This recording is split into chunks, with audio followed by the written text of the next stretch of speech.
কি এই কাঁথার কথা, ঠিক কি হয় এখানে, এই সব প্রশ্নের উত্তর আজকে আমরা আমাদের এই আত্মপ্রকাশের মধ্যে দিয়ে সকলের সামনে তুলে ধরব। তাই যে সকল দূরের শ্রোতাদের কাছে আমার কণ্ঠস্বর এখন পৌঁছচ্ছে, তাদের জন্য আমার একটাই অনুরোধ, আপনারা যত তাড়াতাড়ি সম্ভব আকুইজ ফুটবল গ্রাউন্ডে এসে উপস্থিত হন। সেখানে আমাদের কাঁথার কথনের যে আত্মপ্রকাশ ঘটতে চলেছে তার সাক্ষী থাকুন। কাঁথার কথনের যে কথন, সেই কথনকে আরো সুন্দর করে তুলতে আমরা চাইবো যাতে আপনারা আপনাদের জীবনের রঙিন সুতোর কয়েকটি আমাদেরকে ধার করে দিন। আপনাদের আশীর্বাদ সহযোগিতায় কাঁথার কথন আজ নিজেকে মেলে ধরতে চায় হাজার হাজার হাতের পরিশ্রম, লক্ষ লক্ষ মনের স্বপন ডানায় ভর করে। আজ আপনাদের সকলকেই স্বাগত জানাচ্ছি আমাদের এই মহৎ কর্মযজ্ঞে। কাঁথার কথন যে আসলে কি সে সম্পর্কে আমরা আরো জানবো, তার ভবিষ্যৎ রূপ নিয়ে আমরা আলোচনা করব। তবে তার আগে আমরা বরণ করে নেব আমাদের আজকের এই অনুষ্ঠানের অতিথিবর্গকে, যারা তাদের মূল্যবান সময় থেকে কিছুটা ব্যয় করে প্রস্তুত হয়েছেন আজকের এই আত্মপ্রকাশের সাক্ষী হতে। আমাদের মঞ্চে ডেকে নেব আকুই ইউনিয়ন হাই স্কুলের প্রধান শিক্ষক সুরজিৎ দলুই মহাশয়কে। উনি আজকের এই অনুষ্ঠানের উদ্বোধক। ডেকে নেব আকুই সংস্কৃতি সমিতির পক্ষ থেকে প্রশান্ত দা মহাশয়কে। তার সাথে ডেকে নেব বিশিষ্ট সমাজসেবী দিলীপ কুমার দা মহাশয়কে। ডেকে নেব শিক্ষাগুরু দুর্গা শিব রায় মহাশয়কে।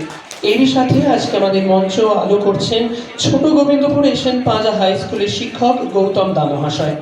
এরই সাথে আমরা পেয়েছি শিক্ষক উৎপল দত্ত, ওনাকেও আমরা মঞ্চে আসতে অনুরোধ করব। তারই সাথে আমাদের সঙ্গ দিতে আজকে এসে হাজির হয়েছেন চিত্রশিল্পী পবিত্র বাগদি, এবং তারই সাথে আজকের কাঁথার কথনের প্রেসিডেন্ট রীতা দেবীকে অনুরোধ করব মঞ্চে এসে উপবিষ্ট হওয়ার জন্য। আমরা বরণ করে নেব সুরজিৎ দলুই মহাশয়কে। স্যারকে আমরা উত্তরীয় দিয়ে বরণ করে নেব। প্রসঙ্গত উত্তরীয়গুলো কাঁথার কথনেরই কর্মীরা প্রস্তুত করেছেন, তাদের হাতের কাজের মাধ্যমেই কাঁথার কথনের এই আমাদের বরণ করার পর্বটি আজকে আমরা সাঙ্গ করছি। পুষ্পস্তবক এবং উত্তরীয় দিয়ে আমরা বরণ করে নিচ্ছি সুরজিৎ দলুই, প্রশান্ত দা, দিলীপ কুমার দা মহাশয়, দুর্গা শিব রায় মহাশয়, গৌতম দা, উৎপল দত্ত, পবিত্র বাগদি, রীতা সরকারকে। শ্রদ্ধেয় সুরজিৎ দলুই মহাশয়কে ডেকে নেব প্রদীপ প্রজ্বলনের জন্য। কাঁথার কথন হচ্ছে আমাদের একটি নব প্রচেষ্টা। আনুষ্ঠানিক ভাষায় বলতে গেলে একটি বেসরকারি আত্মনির্ভর নারী সংস্থা। সেই সংস্থার আজকে আত্মপ্রকাশ মুহূর্ত। এই মুহূর্তে আমরা সকলে সাক্ষী থাকছি কাঁথার কথনের আত্মপ্রকাশে। প্রদীপের পবিত্র শিখায় আমাদের অন্তরের সকল গ্লানি মুছে যাক, শক্তি সঞ্চিত হোক, এবং আমরা যেন অনেক অনেক দূর পথ চলতে পারি। এই আশীর্বাদে আপনাদের সকলের কাছে চেয়ে আজকে আমাদের কাঁথার কথনের আত্মপ্রকাশ অনুষ্ঠানের শুভ সূচনা করছি। নমস্কার, আমি অনির্বাণ গুহ, কাঁথার কথনের আজকের অনুষ্ঠানের সঞ্চালক। আমাদের সঙ্গে রয়েছেন শ্রোতর হিরুলাল মাস্টারমশাই হিরুলাল মাঝিকে। ওনাকে অনুরোধ করব মঞ্চে এসে আসন গ্রহণ করার জন্য। তাহলে প্রশ্নটা এসে দাঁড়ায়, কি এই কাঁথার কথন? কাঁথার কথন হচ্ছে একটি স্বপ্নের নাম। কাঁথার কথন হচ্ছে সবকিছু ছেড়ে একটি নতুন সূচনার নাম, নিজের পায়ে দাঁড়ানোর নাম। কাঁথার সঙ্গে বাংলার এবং বাঙালিদের যে গভীর সম্পর্ক, সেটা বোধহয় আর আলাদা করে উল্লেখ করে দিতে হয় না। একটি শিশুকে প্রথম মা তার কোলে তুলে নেয় এবং তার সঙ্গী থাকে একটি কাঁথা। তাই কাঁথার মধ্যে যেন কোনোভাবে জীবনের কথাটাই লেখা হয়ে আছে, এবং সেই জীবনের কথাটিকেই সুতোর কারুকার্যে ফুটিয়ে তোলার নামই কাঁথার কথন। কাঁথার কথন নিয়ে বলতে গেলে অবশ্যই এসে পড়ে জসীমউদ্দিনের নকশি কাঁথার মাঠ কাব্যগ্রন্থের নাম, যে কাব্যগ্রন্থটি আদ্যপ্রান্ত একটি প্রেমের কাব্যগ্রন্থ। রূপাই আর সাজুর প্রেমের গল্প, প্রেমের কাহিনী। সাজু ও রূপাই দুই গ্রামের দুই কিশোর কিশোরী, যারা একে অপরকে ভালোবেসেছিল, এবং পর্যায়ক্রমে রূপাই যখন একটি দাঙ্গাতে ফেঁসে গিয়ে ঘর ছাড়তে বাধ্য হয়, তখন সাজু একাকী জীবন কাটাতে থাকে তার কুটিরে, এবং তার বিরহ জ্বালা, তার বিরহ যে বেদন, সেই বেদনটুকু, সেই দুঃখটুকু সাজু তখন ফুটিয়ে তুলেছিল একটি নকশি কাঁথায়। কাব্যগ্রন্থ থেকে যদি একটু আপনাদের পাঠ করে শোনাই, আমরা সেই অংশে আছি যখন রূপাই অনেক দিন হলো গ্রাম ছাড়া। সাজু অপেক্ষায় কবে তার স্বামী আবার ফিরে আসবে, আবার তারা মিলিত হবে একসাথে, এবং সেই দুঃখে সেই কালাতিপাত করতে থাকে। নকশি কাঁথাটি বিছাইয়া সাজু সারা রাত আঁকে ছবি, ও যেন তাহার গোপন ব্যথার বিরহিয়া এক কবি। অনেক সুখের দুঃখের স্মৃতি ওরে বুকে আছে লেখা, তার জীবনের ইতিহাস খানি কহিছে রেখায় রেখা। এই কাঁথা যবে আরম্ভ করে, তখন সে একদিন কৃষাণীর ঘরে আদরিনী মেয়ে, সারা গায়ে সুখচিন।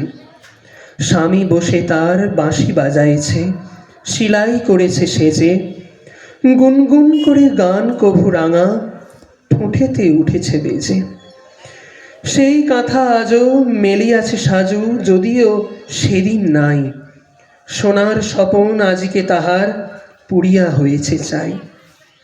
খুব ধরে ধরে আঁকিল যে সাজু রূপার বিদায় ছবি, খানিক যাইয়া ফিরে ফিরে আসা, আঁকিল সে তার সবই। আঁকিল কাঁথায় আলু থালু বেশে, চাহিয়া কৃষাণ নারী, দেখিছে তাহার স্বামী তারে যায়, জনমের মতো ছাড়ি। আঁকিতে আঁকিতে চোখে জল আসে, চাহনি যে যায় ধুয়ে, বুকে কর হানি কাঁথার উপরে, পড়িল যে সাজু শুয়ে।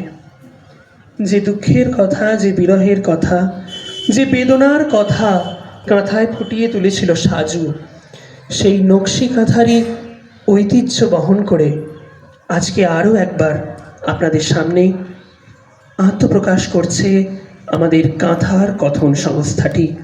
আমাদের সকলের সুখের দুঃখের আনন্দের বিরহের ভালোবাসার প্রতিবাদের সবটুকু গল্প, সবটুকু কাহিনী আপনাদের সামনে তুলে ধরার জন্য। তাই আপনারা আশীর্বাদ করুন যেন কাঁথার কথন তার লক্ষ্যে অবিচল থেকে এগিয়ে যেতে পারে এবং একের পর এক মাইল ফলক অতিক্রম করতে থাকে।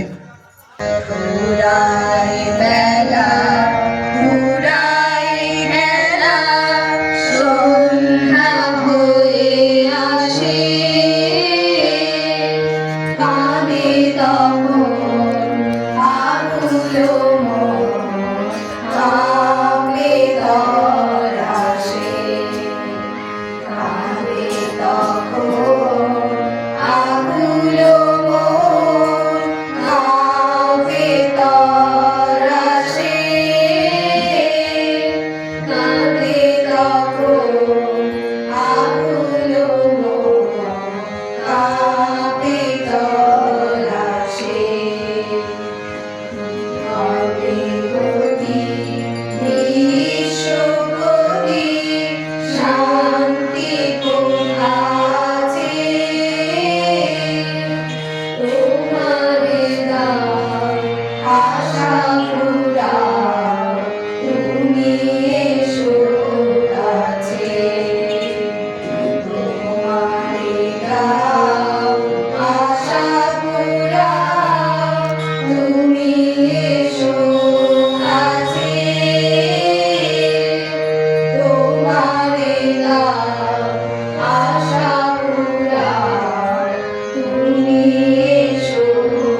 কাঁথার কথন হলো এমন একটি সংস্থা, বেসরকারি সংস্থা, যেখানে মেয়েরা তাদের স্বপ্ন পূরণ করতে পারে।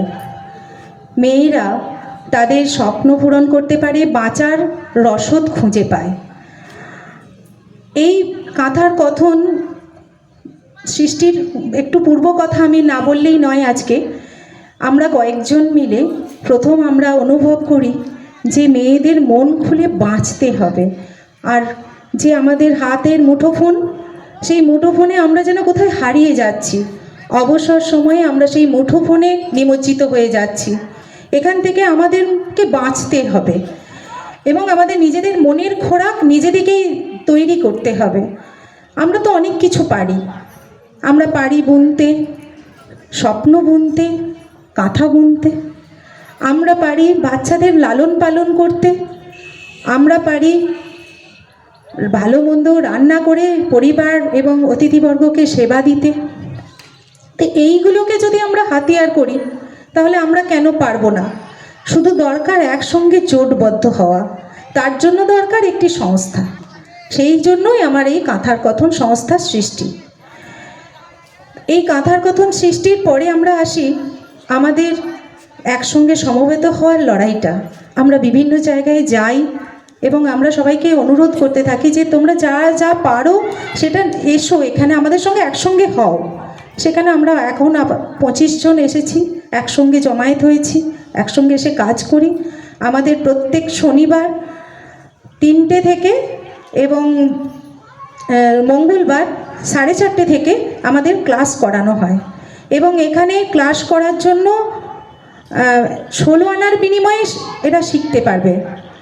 তো এখানে শেখানো হয় হাতে সুতোর কাজ, কুলের কাজ, এছাড়াও কাটিংয়ের কাজ শেখানো হবে বলে পরিকল্পনা করা হয়েছে এবং তার প্রশিক্ষকও আমাদের অনেকে এসছেন, এগিয়ে এসছেন আমাদেরকে সাহায্য করার জন্য। আরও শেখানো হচ্ছে, আমাদের মেকআপের কোর্স করানো হচ্ছে, অলরেডি শুরু হয়ে গেছে এবং মেকআপ শিক্ষিকা তিনিও আছেন আমাদের সঙ্গে। আর ভবিষ্যতে বিভিন্ন রান্না এবং যে আমরা ছোটোখাটো অনুষ্ঠানগুলোতে যাতে আমরা নিজেরা করতে পারি, সেটাও আমরা সেই দিকে আমাদের চিন্তাভাবনা আছে। এই হচ্ছে আমাদের ভবিষ্যৎ পরিকল্পনা। সেই কাঁথা প্রসঙ্গে 2-4 কথা না বললেই নয়। কাঁথাটি করা হয়েছে মানে অনেক দিন ধরে অক্লান্ত পরিশ্রমে। প্রত্যেক দিন মেয়েরা নিজেদের সাংসারিক কাজকর্ম গুছিয়ে বাগিয়ে এসে ঠিক যথাসময়ে যার যখন সময় হয়েছে তারা কিন্তু এসে লেগে পড়েছে কাঁথাটি তৈরি করতে। কাঁথাটি আঁকতে সাহায্য করেছে পায়েল, কিরণ আর অভ্র। 3 জনে মিলে কাঁথাটি আঁকতে সাহায্য করেছে আর বুনেছে বাকি সবাই বুনেছে।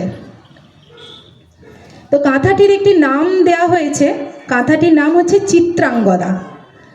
তো এই চিত্রাঙ্গদা নামটি কেন দেওয়া হলো সেই প্রসঙ্গে বলি 2-4 কথা।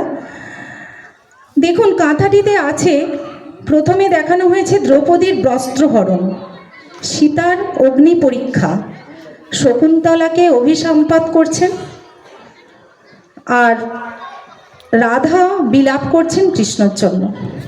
এগুলো কিন্তু আমাদের মেয়েদের এক একটা, দেখুন দশা এক একটা।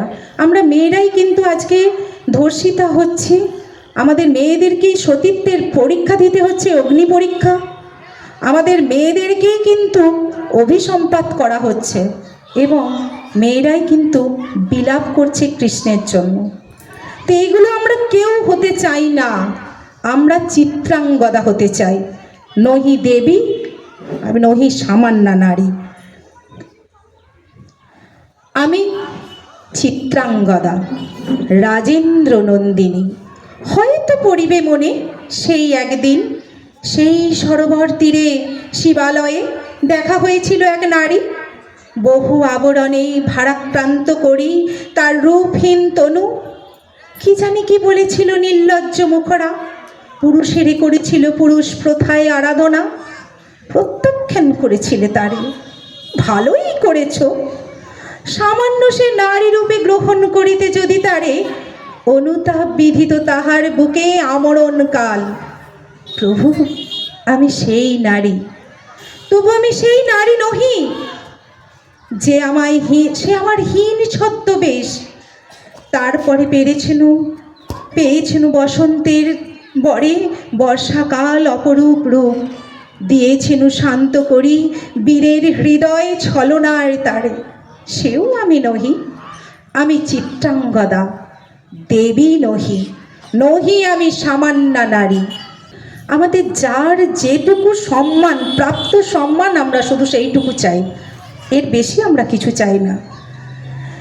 এই বলে আবার আমি সবাইকে আমার শ্রদ্ধা ভালোবাসা জানিয়ে আমি আমার ক্ষুদ্র বক্তব্য শেষ করছি। আমাদের যারা কাণ্ডারি রয়েছেন, আমাদের এই কাঁথার কথনের সম্পাদক চন্দ্রা গুহ, সহ সভাপতি মুনমুন গুহ, সহ সম্পাদক চায়না পরামানিক, কোষাধ্যক্ষ পায়েল নন্দী, সহ সভাপতি শঙ্করী রক্ষিত, এদের সকলের দেখানো পথ এবং সাহসকে অবলম্বন করে কাঁথার কথন যে এগিয়ে চলবে অনেক অনেক দূর, সেই সম্পর্কে আমরা একদমই নিশ্চিত। আজকে আমাদের গ্রামে যে কাঁথা কথন যে প্রথম যে অনুষ্ঠানটি হচ্ছে, এই অনুষ্ঠানটা কাঁথা শিল্প সামনে যে শিল্পগুলো যে ফুটিয়ে তুলেছেন, আমি দেখে আপ্লুত অভিভূত। কাঁথা শুধুমাত্র একটা কোনো কাপড়ের টুকরের ছবি নয়। কাঁথা হচ্ছে যে স্বপ্নগুলোকে, সুখ দুঃখের স্বপ্নগুলোকে, চাওয়া না পাওয়ার স্বপ্নগুলোকে সময়ের সঙ্গে সঙ্গে ফুটিয়ে তোলা, সেগুলোকে নিজের মনের ভাবনাগুলোকে রূপ দেওয়ার আর এক নাম হচ্ছে কাঁথা। অনেকে আমরা নিজেরাই মোবাইলে আসক্ত, এর থেকে দূরে সরে রাখার জন্য আজকে ছোট ছোট মেয়েরা যারা বড় হচ্ছে, তারা এই কাঁথার কথন, এই কাঁথার কাজের মধ্য দিয়েই তাদের ইচ্ছে, তাদের স্বপ্ন, তাদের ভাবনা, সেগুলো ফুটিয়ে তুলতে পারবে। আমি মনে করি আজকের এই কাঁথার কথন সংস্থা আজকে যে উদ্যোগটা নিয়েছে, আপনাদের যদি লক্ষ্য থাকে, আপনারা যদি সংগঠিত সমবেত হতে পারেন, আমার দৃঢ় বিশ্বাস আকুইও বিখ্যাত হবে এই হস্তশিল্প শিল্পকর্মের মধ্যে, এ আমার দৃঢ় বিশ্বাস। আজকের অনুষ্ঠানের যেটি অন্যতম প্রধান আকর্ষণ, আমাদের 6 জন নারীকে আমরা আজকে সংবর্ধিত করব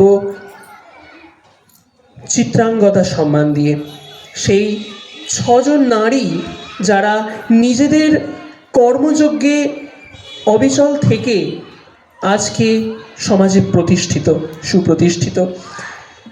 কেউ নৃত্যশিল্পী, তো কেউ মৃৎশিল্পী, কেউ মেকআপ আর্টিস্ট, তো কেউ পিক্টোগ্রাফ বা কাটিংয়েতে দক্ষ, অলংকার শিল্পী, এবং তার সাথেই কেউ কেউ হয়তো পদ নিয়েছেন নতুন কিছু শেখানোর জন্য। সেরকম 6 জন নারীকে আজকে আমরা বরণ করে নেব, সংবর্ধিত করব চিত্রাঙ্গদা সম্মান দিয়ে। শঙ্করী রক্ষিত, স্বপ্না রায়, আলো দাঁ, শ্রাবণী সাউ, তৃপ্তি মাঝি ও মিতা কোঙার, এই 6 জন নারীকে আজকে আমরা সম্মানিত করব। তাই একে একে তাদেরকে আমরা মঞ্চে ডেকে নেব এবং আমাদের কাঁথার কথনের কর্মীদেরই অনুরোধ করব তাদের হাতে একে একে চিত্রাঙ্গদা সম্মান তুলে দেওয়ার জন্য। চন্দনের টিকা, পুষ্পস্তবক এবং চিত্রাঙ্গদা সম্মান একটি উত্তরীয়, যেটি সম্পূর্ণভাবে আমাদের হাতে তৈরি, আমাদের সুতোর বুননে যা ফুটে উঠেছে, এবং সেই চিত্রাঙ্গদা সম্মান দিয়ে সম্মানিত করা হচ্ছে শঙ্করী রক্ষিত মহাশয়াকে। শঙ্করী রক্ষিত সম্পর্কে যদি আমরা বলতে যাই, তাহলে তিনি হচ্ছেন বলতে গেলে আমাদের গুরুমাতা, যার শিক্ষার হাত ধরেই আজকে কাঁথার কথন এই আত্মপ্রকাশের ধৃষ্টতা এবং বলতে গেলে সৎ সাহস দেখানোর সুযোগ পেল। তাই শঙ্করী রক্ষিত মহাশয়ের কাছ থেকে আমরা আশীর্বাদ চেয়ে নেব, যাতে আমরা আরও অনেকটা পথ চলতে পারি এরকমই দৃঢ়ভাবে। শঙ্করী রক্ষিত মহাশয়ের জন্য একটা জোরে হাততালি। আমি এখানে আসতে পেরে আমি খুব খুশি হয়েছি। সবাই যেন আমার মতন এরকম শিখতে পারে, আমি তাদেরকে শেখাতে পারি, এইটাই আমার আনন্দ। আমি খুবই খুশি এবং আমি একটা এই এনজিও যেটা আমি যোগ দিতে পেরে আমি খুবই খুশি। আমি যে শেখাতে পারছি এটা তো আমার বড় পাওয়া। এটাও ঠিক যে যুগের পরিবর্তন হয়েছে, ঠিক তেমনই যুগের পরিবর্তন হলেও একটা সার্কেল রীতি অনুযায়ী পুরোনো জিনিস কিন্তু আবার আধুনিকভাবে রিপিট হয়। সেরকমই আমারও একটু ছোট্ট প্রচেষ্টা, যেগুলো করি নিজের ইচ্ছাতে, ভালো লাগা, এসব করলে মন ভালো থাকে। তো এখানে আমি অনেক কাজ দেখতে পাচ্ছি, যে কাজগুলো খুবই ভালো লাগলো আমার। তো এইরকম করে যে এভাবে মেয়েরা এরকম কাজ নিয়ে তাদের এত কাজের মধ্যেও তাদের একটা এরকম শৈল্পিক একটা চিন্তাভাবনা, এগুলোকে নিয়ে যে একটা এগিয়ে যাওয়ার পরিকল্পনা করেছে বা এগিয়ে যাওয়ার একটা সংস্থা রেডি করেছে, তার আজকে যে শুভ সূচনা, এটা একটা বিশ্ব কর্মযজ্ঞ, শুধু এই আকুইয়ে দাঁড়িয়ে থাকবে এটা নয়। তো সকলের অঙ্গীকার যে আমরা এগিয়ে যাব, আমরা সফল হব। এই কাঁথা হচ্ছে একটা সূচি শিল্প, যে সূচি শিল্প এক সময় বিশ্বে খ্যাতি লাভ করেছে। এই ধরনের অনুষ্ঠানের সঙ্গে ধর্মীয় অনুষ্ঠানের কোথাও কোনো পার্থক্য নেই, কারণ ধর্মের মূল কথাটাই হলো যেন আত্মনা তথা অন্যেষাং জীবনাং বর্ধনাং চাপি জীবতে সধর্ম। যেমন করে নিজের তেমন করে অন্যের মানে বেড়ে ওঠার বাঁচার যে পথ, সেটাই ধর্ম। কিছু কথা শুনে নেব আমাদের কাঁথার কথনের প্রেসিডেন্ট রীতা সরকারের মুখ থেকে। হ্যালো, আমি কাঁথার কথন থেকে বলছি। সম্মানীয় ব্যক্তিদের আমার প্রণাম জানাচ্ছি এবং মঞ্চে উপস্থিত বড়দের আমার প্রণাম এবং ছোটদের ভালোবাসা জানিয়ে আমি বলছি যে আমাদের কাঁথার কথনকে আপনারা আশীর্বাদ করুন, যেন আমরা অনেক দূর এগিয়ে যেতে পারি, এটাই আমার বলা। আমরা আরও কাজ করতে চাই এবং এটাকে অনেক দূর এগিয়ে নিয়ে যেতে চাই, এই বলে আমার বক্তব্য শেষ করছি। অনেক অনেক ধন্যবাদ। শেষেই পৌঁছে গিয়েছি আমরা আজকের এই কাঁথার কথনের আত্মপ্রকাশ অনুষ্ঠানে। আমরা সূচনা করলাম আমাদের এই পথ চলাকে, আমরা শুনলাম আমাদের অতিথিবর্গের বক্তব্য, সম্মানিত করলাম 6 জন নারীকে যারা নিজের নিজের শিল্প বলে আজ সমাজে প্রতিষ্ঠিত। আজ 22শে মার্চ 2026 সূচনা হলো কাঁথার কথনের পথ চলার। আর এখন এই অনুষ্ঠানের সমাপ্তি ঘোষণা করব একটি গানের মধ্যে দিয়ে। হীরের কুচি ঝরনা জলে আকাশ যেন গল্প বলে, তোমার দেশের ছবি কন্যা আমার দু চোখ ভাবে, আমায় নিয়ে যাবে। নকশি কাঁথার রাজার কন্যা, কোথায় তোমার বাড়ি? যেথায় ছাদের ওদের আসমান, মেঘের ভাড়া গাড়ি। এই ঘেরাটো পালো আধারি, ভাল লাগে না মেয়ে। আমার ভেতর নৌকো বেতাই, আমায় চলো নিয়ে, আমায় চলো নিয়ে, আমায় চলো নিয়ে কন্যা, আমায়